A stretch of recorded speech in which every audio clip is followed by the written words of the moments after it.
Hello everybody and welcome back to the channel Held Dominance. Anthony here. Please remember to like and subscribe and also click that notification bell if you're enjoying what you're seeing and if you want to see more.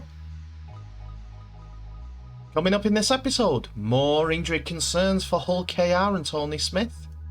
Unexpected role offered to Peter VLandys and should be accepted soon.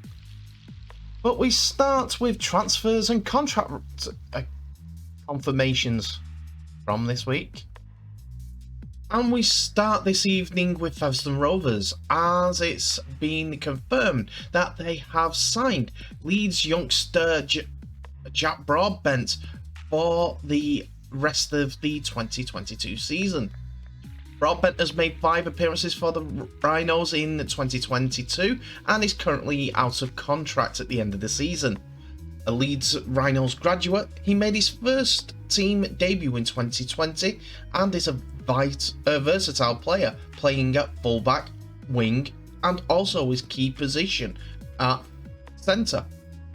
Commenting on the news, Leeds Rhinos head coach Rowan Smith said, "Leeds would like to wish Jack all the best at Featherstone. He's a young player who needs game time against quality opposition, and this is a good opportunity." Leeds Rhinos have recently welcomed back Harry Newman and fullback Jack Walker from long-term injuries, and have recruited Zach Hardacre, who can play centre or fullback for the remainder of 2022, which has limited opportunities for Jack.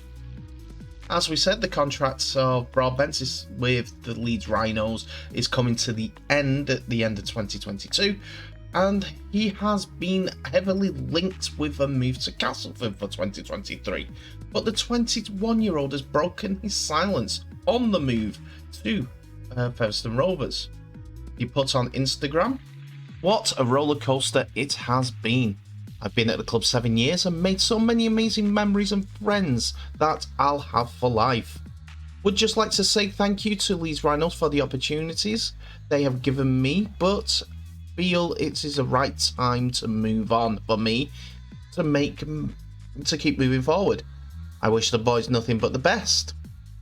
I'm just looking forward to what the future holds, and I can't wait to get stuck in at Featherstone Rovers till the end of the year." At Huddersfield, there's also been a move on for front rower Oliver Roberts, as Huddersfield Giants have released him to pursue a championship opportunity. The 27-year-old had only made 3 starts in 2022, and with his contract expiring also at the end of the season, he has asked for an early release, which has been granted. His career with the Giants encompassed 97 games over 5 years in 2 spells, with having joined from Bradford Bulls in 2015. The club went on to thank Oliver for his every success in the future and thank him with the efforts with the Claret and Gold. There's no news yet to where Roberts is going to be heading out to, but it wouldn't be surprising if he went back to either his own club, old club even, or if he is in John Keir's mind at Widnes for a big forward who will cause damage. They've already got one there, but it's good to have 2. Also, Connor Wrench has extended his deal with Warrington Wolves, as he signed a new 3-year deal with his hometown club, which runs until November 2025.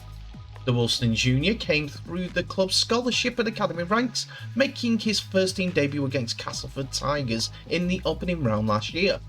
The 20-year-old speedster has gone on to make 15 appearances for the Wolves and scored 7 tries to date, which has seen him cement a starting spot on the wing in recent months. Speaking of his new contract, Wrench said, "I'm buzzing to have signed a new deal. It's massive for me being a Warrington lad and playing for this club. It's what you dream of watching from the stands as a kid, and I play now with some of the lads I grew up watching.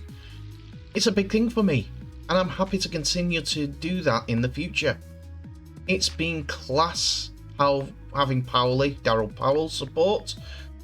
As a player, you want that belief from your coach. He's given me a run on the wing now and has been helping me adjust to that. Hopefully I can get more games, more tries, and will be in that top 6 come back end of the year. His head coach Daryl Powell said that he is pleased that Connor's agreed to stay. At the moment I see him getting experience on the wing, but he's going to be a class centre for this club in the future. He's grown physically in recent months and his speed is electric. Once he starts to grow his confidence and knowledge as a player, then he can be anything he wants. Signing this new deal gives him the platform to go on and prove how good he can be. So we're 115 days away from the World Cup and Australia is set to have a new chairman and selectors ahead of the 2022 Rugby League World Cup, with Australian Rugby League Commission Chairman VLandys being set to be appointed to the position. Landis, who served in his position as Commission Chairman since October 2019, having originally gained an appointment to the Commission in March 2018. He took over just 6 months before the onset of the coronavirus pandemic and, alongside NRL CEO Andrew Abdo, has been tasked with plenty of tough decisions in his time to keep the game going. But he has also overseen rule changes, policy changes, such as shifting to one referee again, a new TV rights deal being signed, and the expansion of the competition, with the Dolphins set to enter the NRL in 2023. According to the Sydney Morning Herald, the Commission Chairman is set to take over the role as Chairman of Selectors for the Kangaroos ahead of the World Cup, which is in England in October and November of this year. With the World Cup originally being held in 2021, this was postponed after Australia and New Zealand elected to pull out, citing coronavirus concerns and issues arising from a long, taxing NRL season, which included time in a Queensland bubble that had also come off a short pre-season at the end of 2022. According to the report, Mal Meninga's squad for the World Cup will be picked by VLandys, who will work with State of Origin coaches Berhard Fittler and Billy Slater, with the proposal reportedly set to be signed off in the coming days.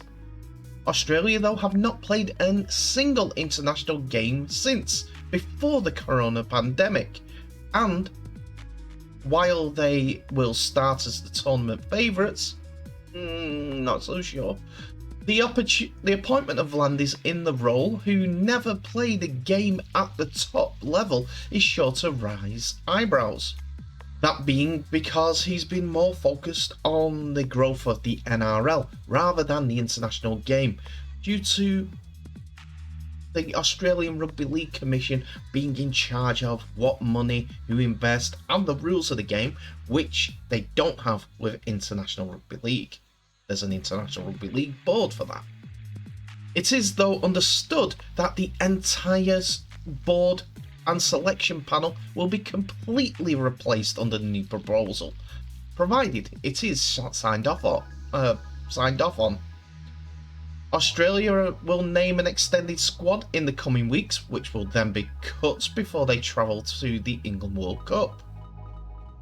Australia's group games will be against Scotland, Fiji and Italy when playing in the World Cup in the initial group stages, and will play their games in Leeds, Coventry and St Helens during the opening stanza of the tournament.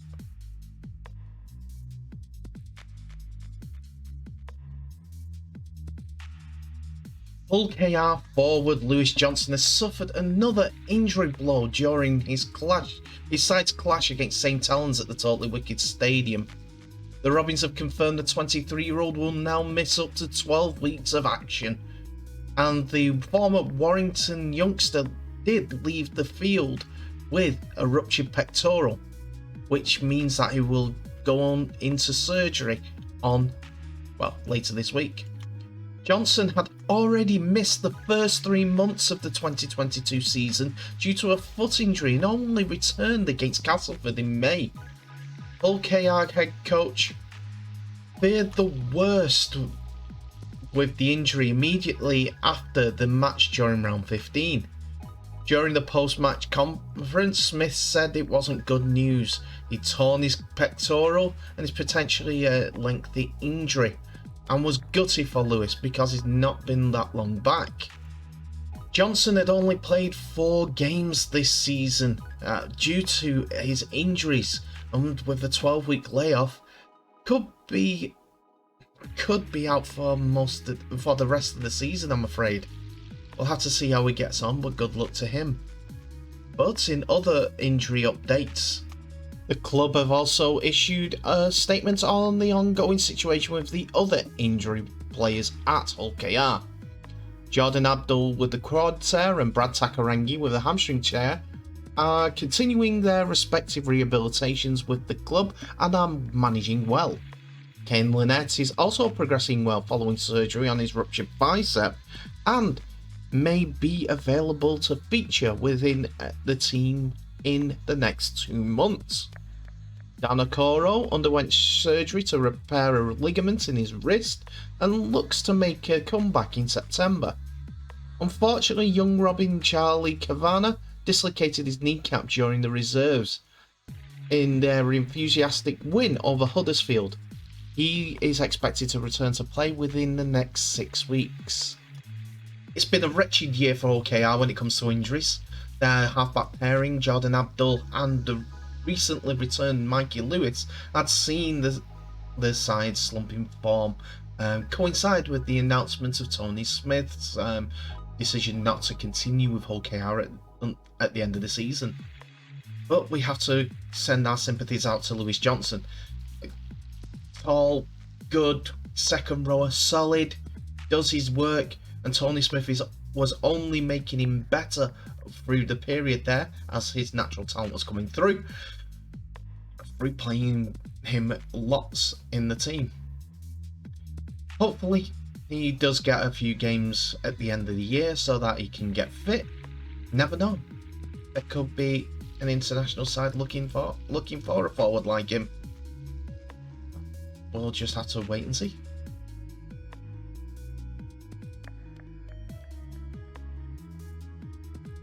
And that's it for another episode, ladies and gentlemen. Thank you so much for watching.